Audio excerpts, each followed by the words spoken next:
A lot's been said about Justin and his potential or the year this season, but what's kind of your assessment of the guys behind him after spring ball and kind of where you're at going into fall camp? That's a great question.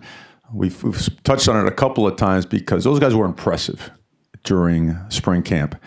And you see those bodies are changing as well. I think, I don't know how many of us could have survived the situation that Braxton was thrust into last year. That's hard now.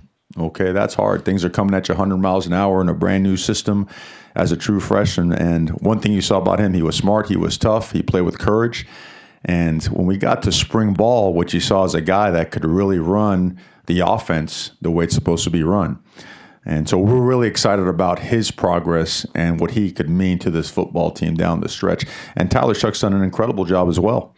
And both of these guys have placed themselves in a situation where it's not just, well, if Justin gets hurt, these guys, can they help us manage the game? No, these guys can win football games here at Oregon. We have a lot of confidence in them.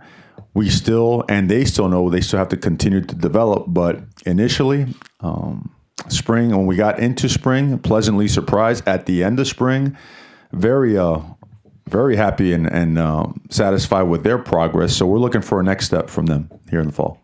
Mario, are there areas on the team where you're searching for depth and you have either graduate transfers or true freshmen coming in that you're very hopeful will be able to fill some of those needs?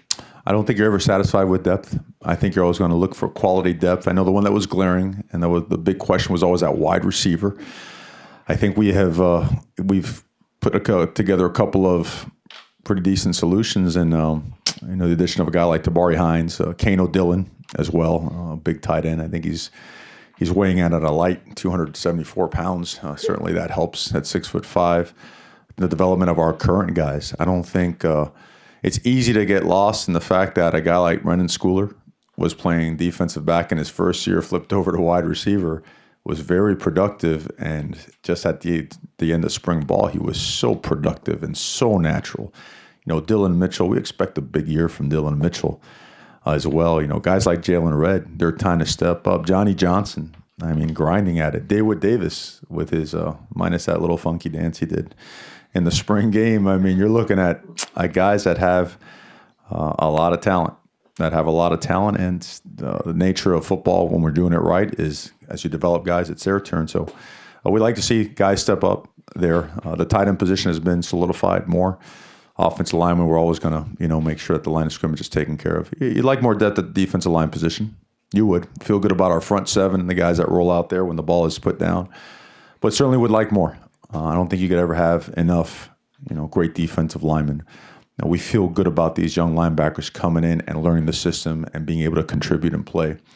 And on the back end, we're probably a couple, bodies short, but not from a talent standpoint. We're pretty close to where we need to be. We're not that far off. You certainly set the goals. You don't shy away from them. God forbid the fact that we should ever shy away from wanting to play for championships. If you do, you're at the wrong place. This is the University of Oregon, right? So that being important, but there is a process to get there. And taking a peek at the scoreboard or taking a look at a result or thinking about the fourth quarter when we're still in Series 2, Quarter 1, it's not going to get it done. Our team has to understand that. It's part of what we do from a practice standpoint, is understanding that if you trust the process and you grind and work at the process, eventually the process is going to love you back. It's going to take care of you. And we have a high trust factor in that right now. So I know our players are really looking forward to that.